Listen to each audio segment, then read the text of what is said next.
Hello, everyone. Welcome to Inside Talk Show. I'm Carla Elizondo. We're continuing the reading of Feeling is the Secret by Neville Goddard. This is a powerful, mighty book.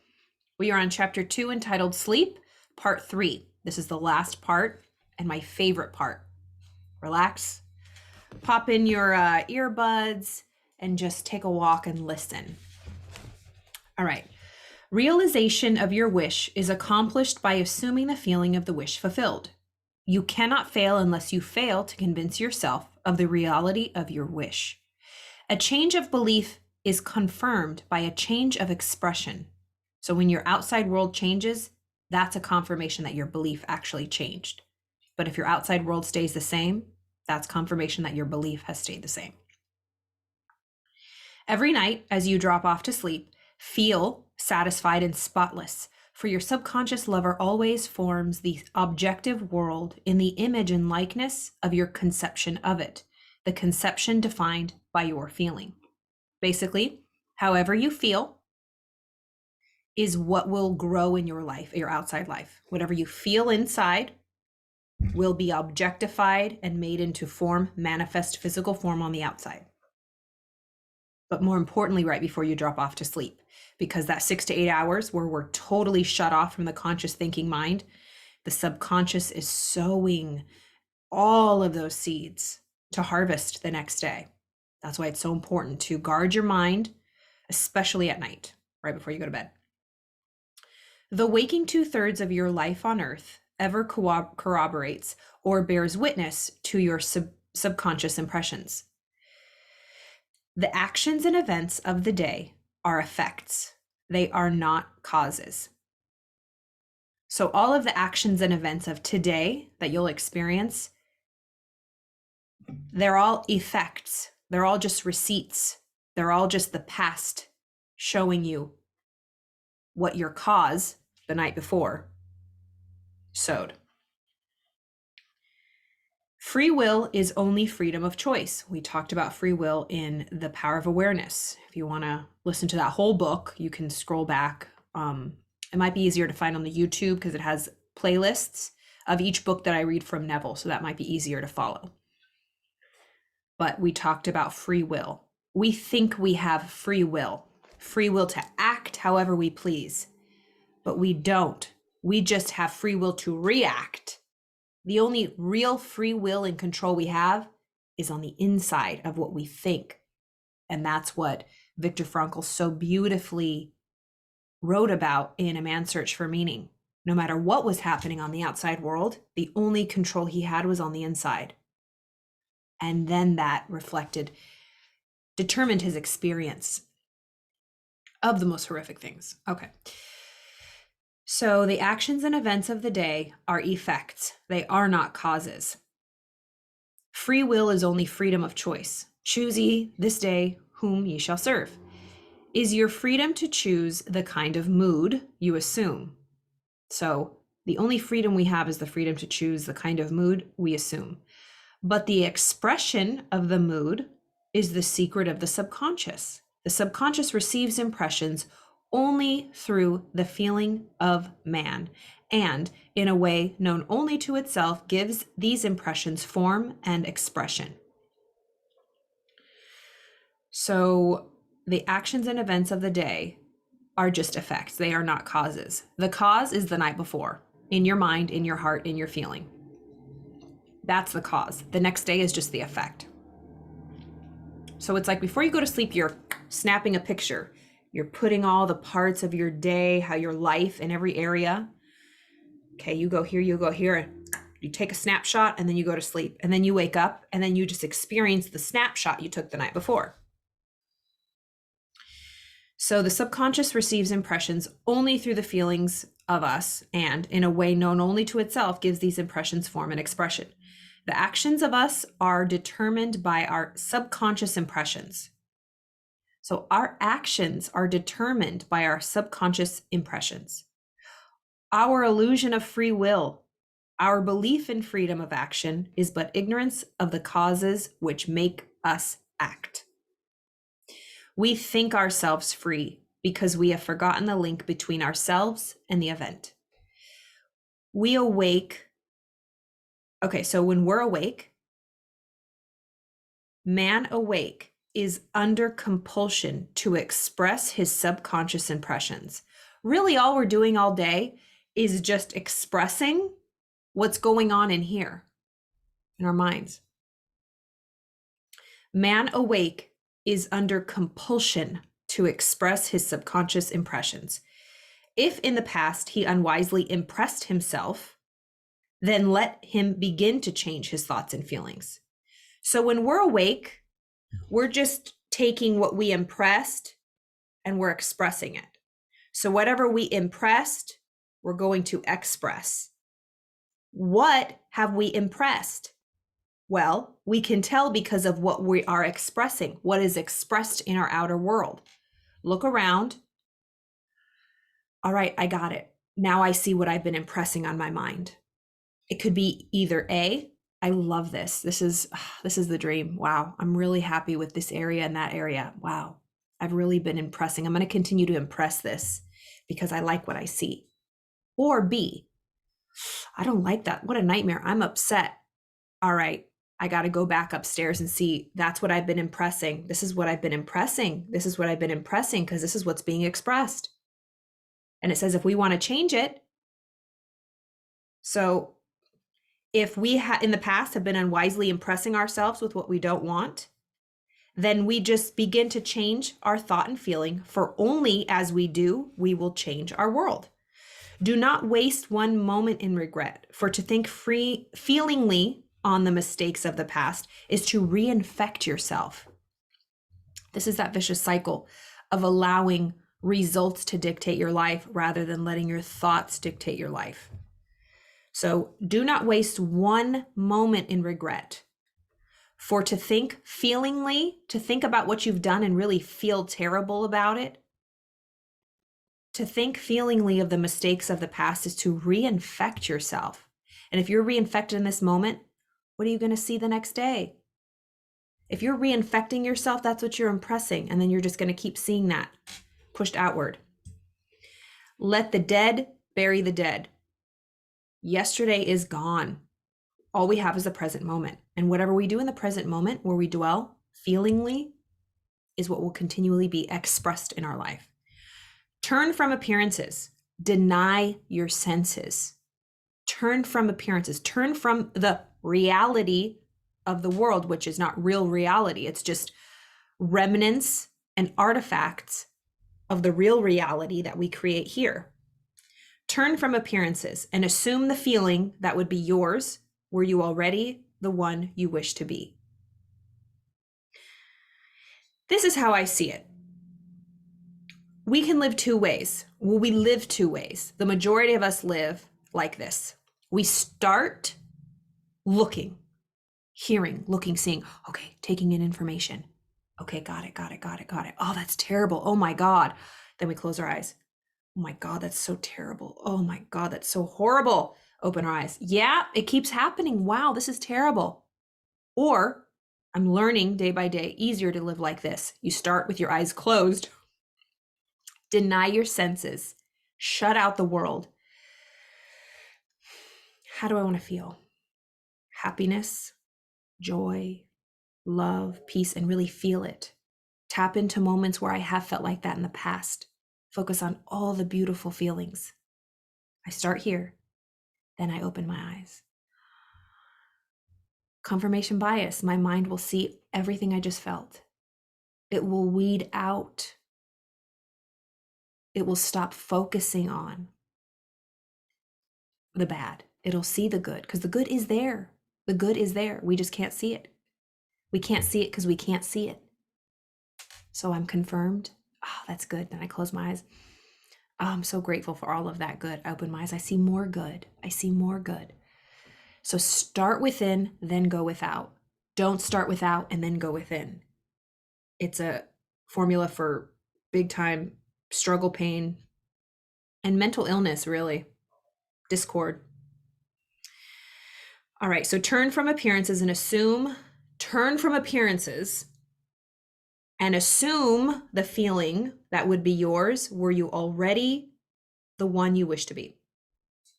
Feeling a state produces that state. Feeling a state produces that state. The part you play on the world stage is determined by your conception of yourself. That's so good. The part you play on the world stage is determined by your conception of yourself. The life you're living right now, the job you have, the account balance in your bank, your relationships, your health,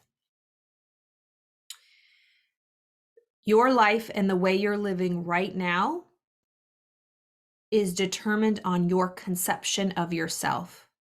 And if you want to know, what's my conception of myself? Look at your results. Results don't lie. It's such a hard, strong truth that we encounter daily. It's a daily growth process. We don't win.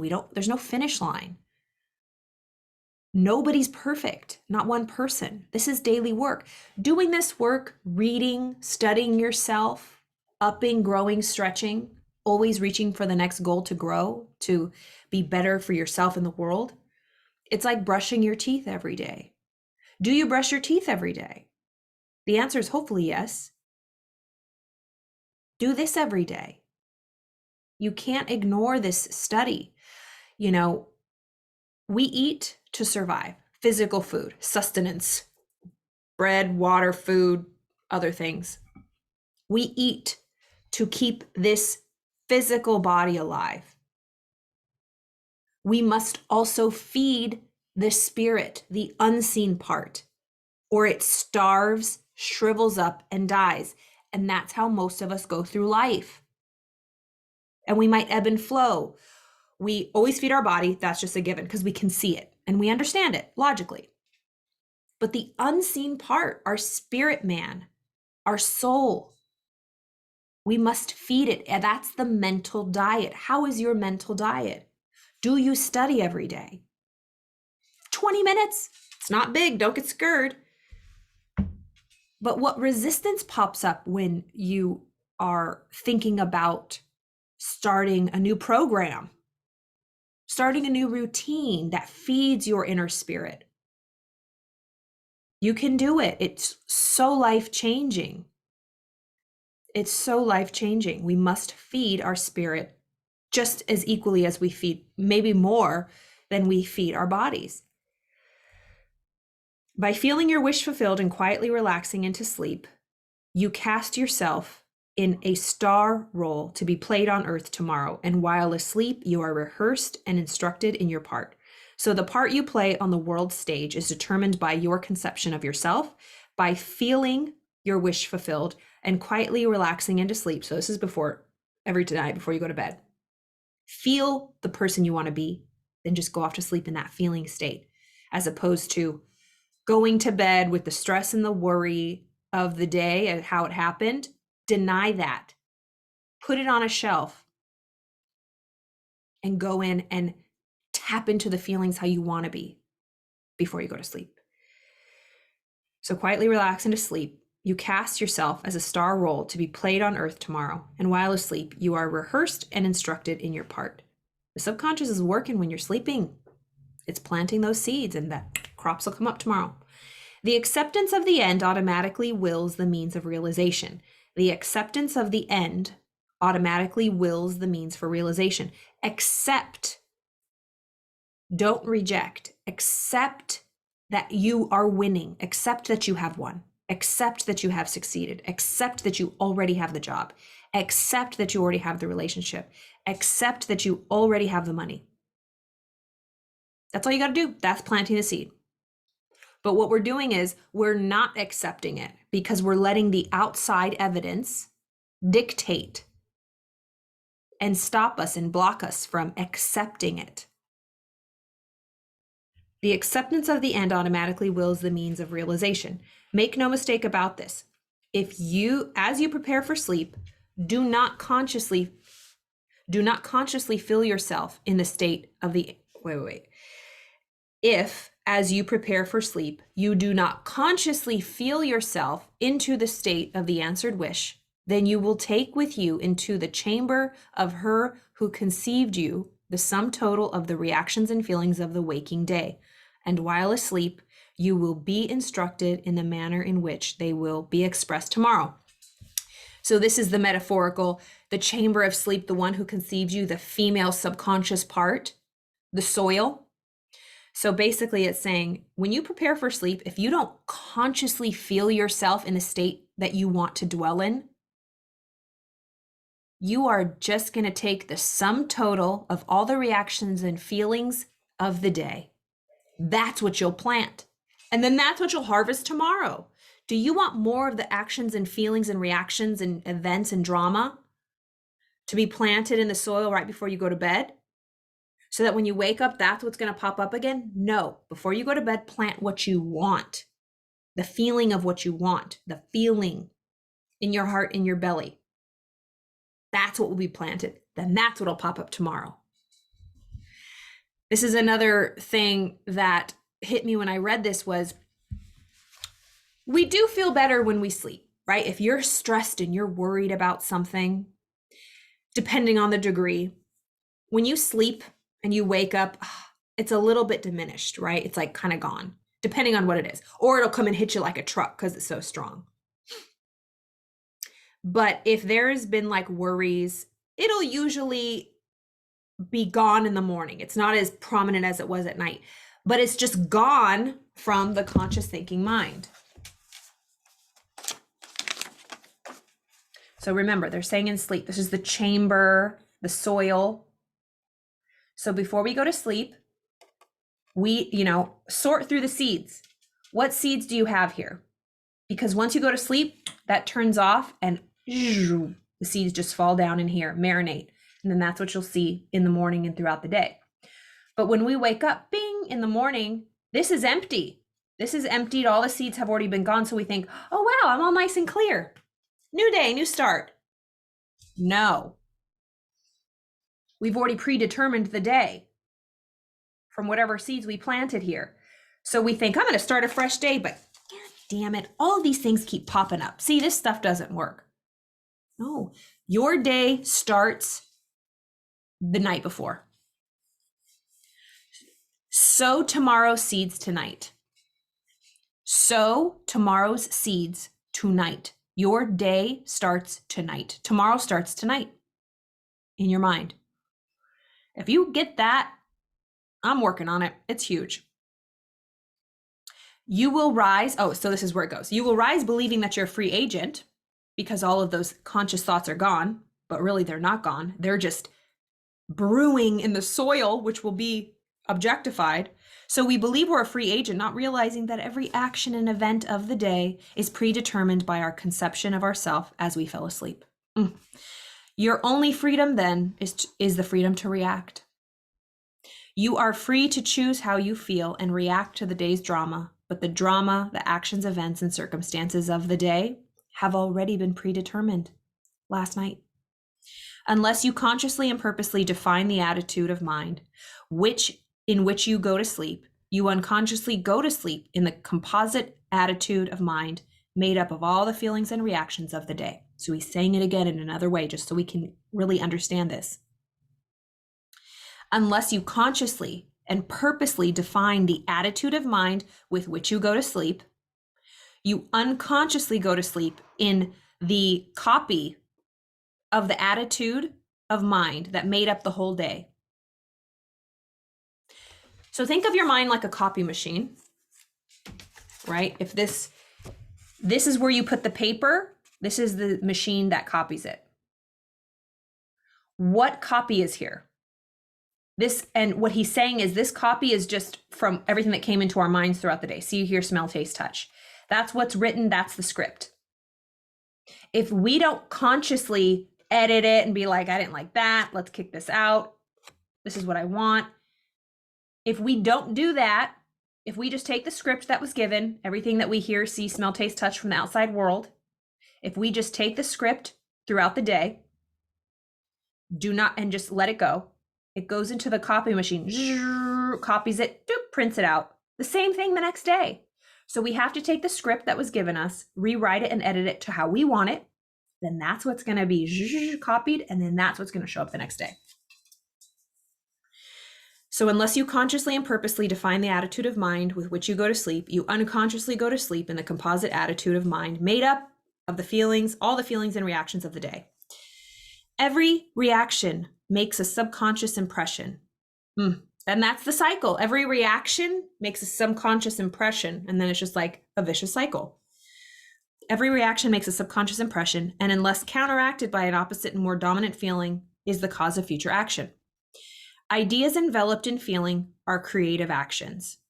Whatever idea you have, you must marry it with emotion and feeling if you want it to manifest. And we do that, but it's with negative thoughts and feelings. And then we do manifest negative things. We must purposely put positive things.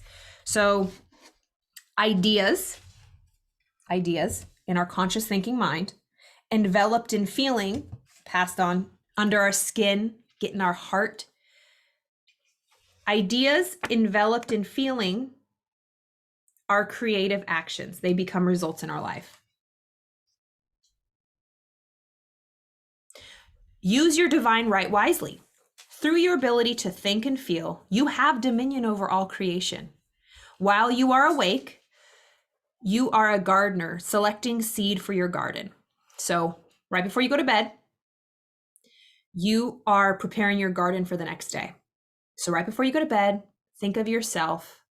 Your conscious thinking mind is the seed house, and the subconscious, which is going to be taking over for the 6 to 8 hours, is the soil.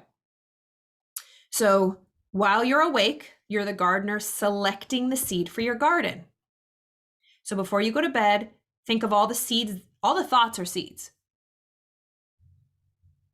And if that thought makes you feel icky, worried, anxious, bad, tense, the disturbance in the force, uneasy, chuck that seed.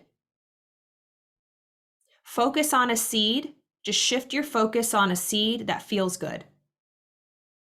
Think of somebody you love. Think of an area of your life that you're happy about. Think of something that makes you feel safe and joyous. Select the seeds you want before you go to bed. Select just one seed that makes you feel good before you go to bed, because then that seed will be planted. So while you're awake, you're the gardener selecting seed for your garden. Your mind is a garden. Your thoughts are seeds. You can grow flowers or you can grow weeds. Then it has this quote, which is so good. Or it's a Bible verse. So we are selecting the seeds for our garden, but except a kernel of wheat fall into the ground and die, it abideth alone. But if it die, it bringeth forth much fruit. So it's talking about seeds. Say we have wheat kernels, seeds in our hand, in our subconscious mind. So the seeds, the kernel of wheat is here, but unless the kernel of wheat falls into the ground and dies, it has to fall on the ground and die. It'll produce in abundance. But if it doesn't die and be released to the subconscious, it's still held in our hand and our control. So I realized this about myself probably about a year ago. I was like, oh my gosh, I feel like I'm working so hard. When is the harvest going to come? When is the harvest going to come? I feel like I'm planting so many seeds. And I kind of got a tap on the shoulder, and God's like, you still have the seeds in your hand, Carla. You got to let them go and let me make them produce. But I was in control. I was too scared to let them go, because when we let them go, it goes into the unseen. We release. It goes underground, and then we worry, and I'm like, oh my God, I can't see it. Where's my dream? And God's saying, I got this. It's in the soil. Relax. The more you worry, the slower it's going to take. Show up, know it, have faith that it is in the ground now. It will come. Just like you plant a seed in the ground for an apple tree. You don't worry. If you went to Home Depot or Lowe's right now and you got carrot seeds and you had good fertilizer, which God's the best fertilizer, and you put it in the ground, you're going to get carrots. You have to water it, have faith that they'll come, right? But they'll grow. You're not going to wonder, it just doesn't work for me. It'll grow.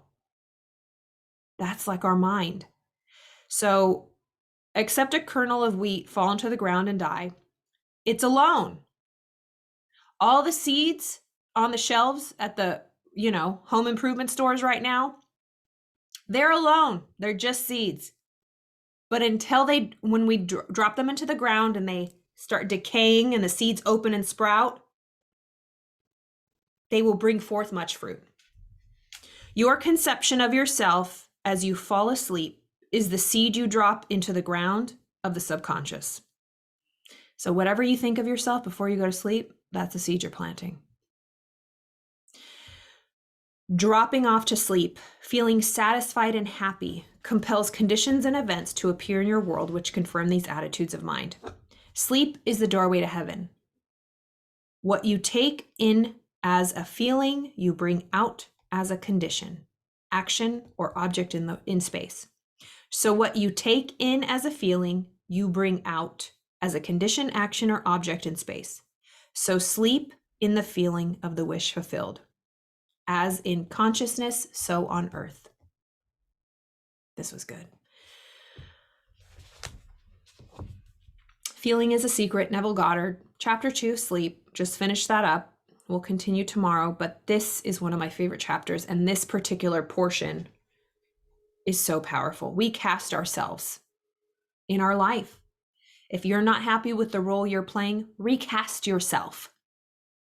Every night before you go to bed, try this exercise. Relax. Focus on who you want to be, where you want to go, what you want to do, the kind of life you want to live, the kind of relationships you want to have, the kind of health you want to have. Focus on that and be that in your mind. That's why you have to let your imagination run wild.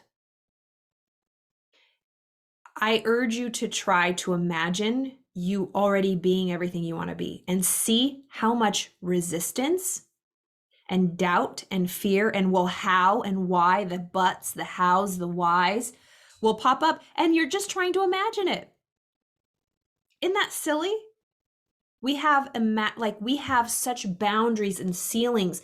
We put invisible barriers and limits on what we can do even in our mind. That's an issue. That's an issue. If you can't just imagine yourself running wild in imagination, being childlike, we've been so conditioned to be serious and proper and limited. There's no other way to say it. We are unlimited. We need to start acting like it. Oh, Lord.